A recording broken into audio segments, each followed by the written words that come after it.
Welcome back, socialites, and if you're new, my name is Ariell. I do mainly beauty videos, fragrance, and a little bit of lifestyle here and there. Please don't let my consistency reflect on how much I love y'all, because I do, okay? Jumping right into May's hits and misses, this is actually an exciting one because some brands that we really love have come out with some bangers as of lately. Now, all of these products didn't just come out in May, but I may have just tried them in May. But let's jump right into it. We're gonna start off with the makeup. So first off is the new Lancome foundation stick. Now I do have a full review up on this channel if you want to check that out, and it is nice.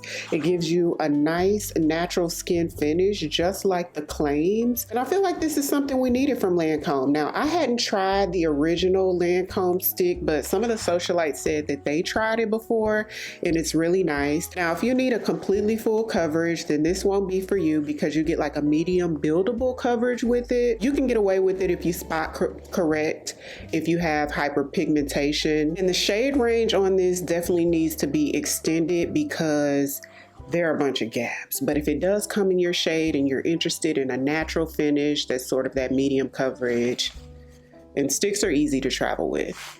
Next up is a product. Now, I don't think I talked about this on April's Hit and Misses. If I did, let's talk about it again. This one is from Mercier. Definitely an older product, but new to me. I picked it up during the Sephora sale, or maybe right after the Sephora sale. I have it in the shade 4C1. By the way, the Lancome stick is in the shade, I'll have it in the description box because I don't see it on here. Mercier concealer is in 4C1. I love the hydration it gives. I love how smooth it is, and it's a buildable coverage. You can get medium to full coverage. If you put 2 layers, you can get full coverage. Gives you enough playing time for it to dry. So you want it to dry down maybe about a minute or less before you kind of blend it in so you can get ultimate coverage and smoothness out of it. But so pretty, and glad I stumbled on this one. One of my recent videos, I talked about the fact that Juvia's place, we hadn't seen anything new from them in a while. And listen, I put it out there and they delivered. They came out with quite a few new products. One of them is a blush palette. They have like a lighter one and a deeper one. I'll put a link to the video where I'm using it because I don't have it. My mom came to visit, fell in love with it, and I let her have it. So next time it's on sale, I'm gonna pick it up. But it has some beautiful, rich, deep shades, the type of shades that we could expect from Juvia's place. For you to get all those colors in one palette for 20 bucks is awesome. So especially if you're a professional makeup artist, I think that you would love it. You know, just to go in with a little bit if you don't want too much pigment, because Juvia's Place blushes are super pigmented and this palette is no different, girl. But they also came out with sort of a different product in general called a blush tour. I picked up one of the shades, which is Spiced Rum. So in that same video, I tried all the new Juvias. So y'all go check that out. This is what it is. They all come in hues of red. So this is like a deep sort of berry color. Now this is more sheer than what we're used to from Juvia's Place, so I guess that's what they're kind of giving us, something different, but you can build it up and get more coverage. And the idea of it is to sort of have like your bronzer and blush like all in one without having to do 2 steps, and it absolutely works. And last from Juvia's Place is their newest setting spray. This is the Ready Set Sealed Long Wear Continuous Setting Spray from Juvia's Place. Love the colors on here. Love the colors, and it is in an aerosol can, and this is long wearing, and it gives you a matte finish. If you wanted to know if it's as long wearing and matte as the Danessa Myricks liquid blurring balm spray, it is. I don't know which one is more long wearing or more matte because they both give that. If you don't like to look super matte, then neither one of these are going to be for you, because I found with this one, I like that my makeup is locked and loaded all day long, but it's so matte. It gives me the type of finish that I don't really prefer.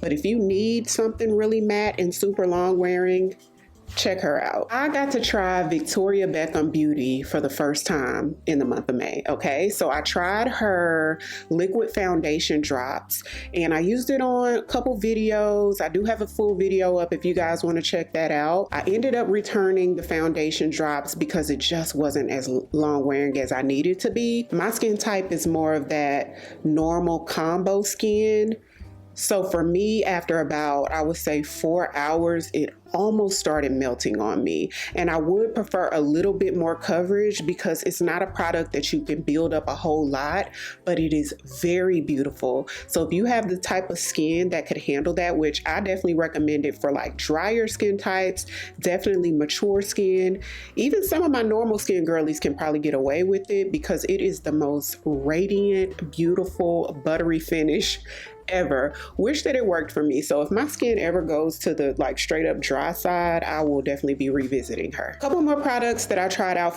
from Victoria Beckham. One's this eyeshadow in the shade Velvet. It is a beautiful green color, and in this formula there's some sort of crystal, like really fine crystals that's embedded in it, so it gives you this ultra beautiful like shimmer.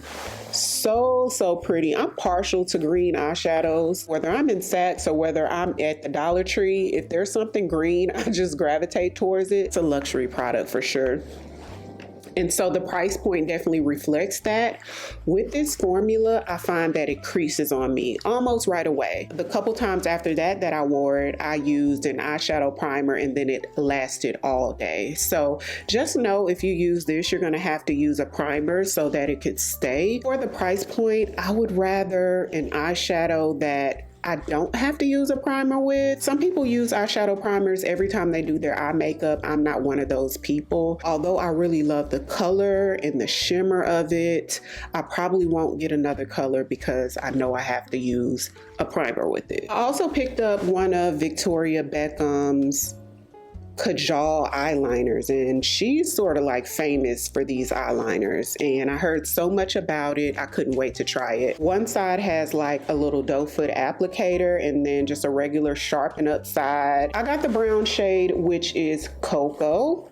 So pretty. I love brown eyeliners, and it's the creamiest butter, like it literally just glides on like butter, and I love that.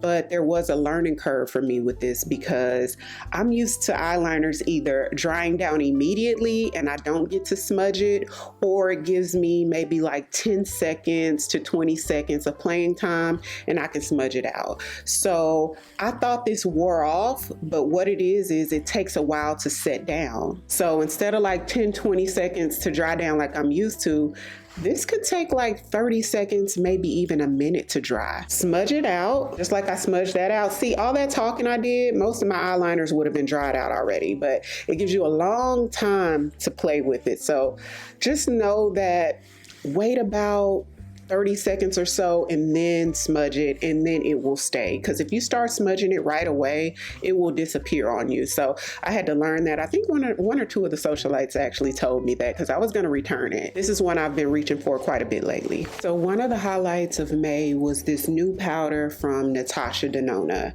And this is the component that it comes in, which is this really cutesy sort of rose gold. Okay, so let's address this issue. Before I talk about what I love about it, let me tell you one of the issues I have with it. This component for me is a little okay, so whenever I put it on, I think you have to have it turned a certain way in order to close it, and because I'm so used to just a regular round loose powder, this is just like, okay, how am I? It becomes annoying. But nonetheless, here's the packaging of it, which is a cute sort of rose gold shade. It's supposed to be sweat proof, waterproof, and it's translucent.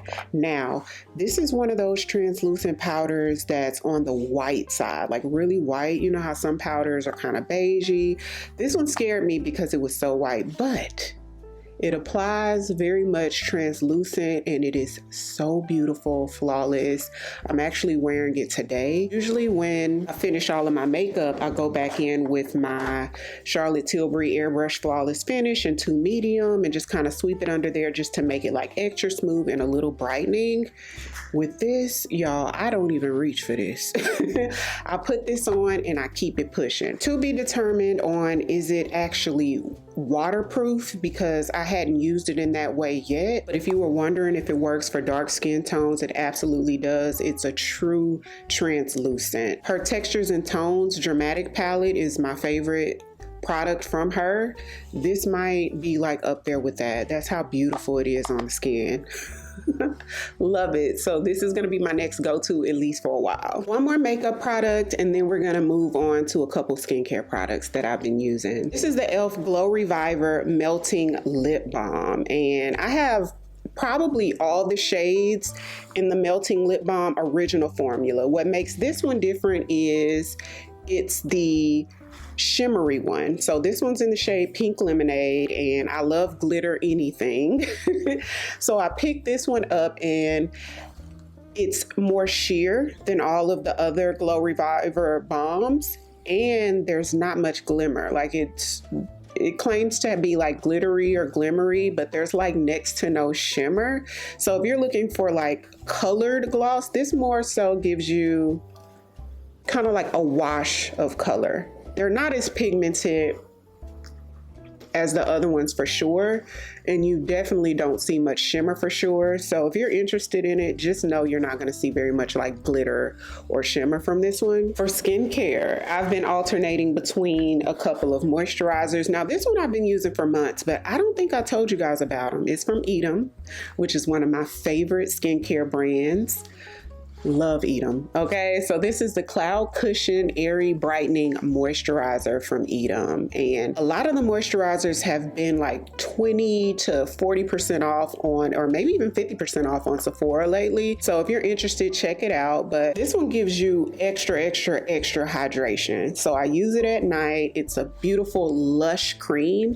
So if you have dry skin, or you like those really plush, lush, creamy, extra hydration at night, this one is really good. When you wake up in the morning, your skin just looks so supple. So been loving this. And another moisturizer is from Shani Darden. This one is the Hydration Peptide Cream. Now I like to use this whenever I'm using my actives, because it says on the back of it, it says appropriate for use after retinol, AHAs, BHAs, vitamin C, and most actives. And I needed a moisturizer like that. I usually use like beef tallow on the days that I use my actives, because I am an AHA, BHA, retinol girly. I alternate like every other night. So on those days, I can't use the moisturizers that have plumping ingredients and ingredients that do this, that, and the third to your skin. I need something that's just clean and plain. So what I have been using for that is either the beef tallow or my Sephora Collection Nourishing Moisturizer. So you get good hydration. You don't feel any burning or tingling whenever you use your actives. So check her out. There are a couple products from Shani Darden that I've tried that have been a hit. Next up is a perfume combo. Since the last Sephora sale, I've been wearing the new Dolce & Gabbana Light Blue. I think it's the Eau de Parfum, the one with the gold around it. It smells so good. One of the socialites brought it to my attention that it was kind of woody to her, almost unisex. And I didn't think about that, but yeah, she's right. The next time I wore it, I paid closer attention to this. I could see a man wearing this too. It's not super masculine, but I would say it's unisex, because the woodsy note in here is woodsy. It's quite woodsy, but it's sweeter than the other light blues to me. So good. But I've been mixing it with something sweeter to make it even more feminine, y'all. So I've been mixing it with Cosmic from Kylie Jenner, and these two together are so yummy. This just gives you sweet, not really sugary, but almost, and just warm and inviting. These two together is a match made in heaven. If you have them in your collection, definitely try them together. This little bottle is probably like 40 bucks. So even if you just wanted to get one of these, you won't be like out of pocket too much. But yeah, so good together. I've been wearing this nonstop, and I thought I'd be much lower on this than what I am. But you don't need a whole lot of sprays with this, because it is quite strong and it lasts all day on me. Like that woodsy especially really hangs on to my clothes. Now, before I get out of here, I do want to mention a couple of lifestyle things. A company called Forme sent me over, and I wonder, I should have asked them, like, do y'all watch my videos? Because I don't know if some of the companies that send me things, if they watch me or if they just found me on some other platform. But Forme sent me over these compression socks. Y'all, since January, I've been walking a lot. Like miles every day, and my feet have been giving me the blues, like the heel, right in the heel part. And they sent me over these compression socks. Now I had to give them like my size and everything. So I was a size medium because I'm a 10 woman, but the website gives you all that information. So I had to get a size medium in the socks, and then it lets you know there's like an L right here for left and then a right. So they make it for each foot. The compression is really heavy. This is like an aggressive compression. They feel amazing. I absolutely can tell the difference with my feet when I get back home from my walk. I can't live without these now. So when Mother's Day rolled around, Mr. was asking me like, what do you want for Mother's Day? Y'all, I don't have no room for nothing else, and we're about to move. I'm like, I don't want another bag. And then I got boxes. I have no more room on shelves for purses. Y'all, I just don't need anything else. But I remembered the socks. So that was the gift I got for Mother's Day. The company sent the black ones, and Mr. ordered me a couple pair of white ones, and I've been wearing them non-stop. This is the new pair. I've been wearing the other pair, but yes, y'all, so good, so good. As I get older, the body changes are really catching me off guard. Things are just very different, and it seems like it's happening like real fast. Like over the past 2 years, I've been noticing a lot of changes, and that foot thing really caught me off guard. Like, I'm not running. Why is my feet hurting from walking? Girl, some of this stuff is just age, girl. But next is another sort of fitness lifestyle, and it's a pair of sneakers. On Clouds, they're Swiss engineered, and they literally feel like you're walking on a cloud. When I put my feet in them and I walked around in the store, because I chose to go in store, I saw, where was it? Nordstrom Rack. I've seen these in Nordstrom Rack a couple times. Every time I go in Nordstrom Rack, I see this stuff. It may not be this exact On Cloud, but these brand of sneakers are always in Nordstrom Rack. Anyway, I chose to go to the On Cloud store because I wanted them to sort of educate me on their product, and I'm glad I went in there and bought them in there instead. The next time I repurchase them, I'll probably go to like Nordstrom Rack at a discount just because I kind of know about the product at this point. But you can get like a short, a medium, which is what I have, and then they have like the even thicker sole than this. And when you walk in the shoe, it almost feels like your foot isn't touching the bottom of the shoe. Hard to explain. If you have these, you know exactly what I'm talking about. One of my good friends put me on to them, and she said, go to the store, and I did, and so glad I did. So knowledgeable about feet and shoes in there. And yeah, this will probably be like the only walking shoe that I buy at this point. So that's it for May's hit and misses. Hopefully you guys enjoyed as much as I enjoyed creating it. If you're new here, welcome. I would love for you to come join the family by hitting the subscribe button. Thank you all so much for watching. I'll see you on the next one.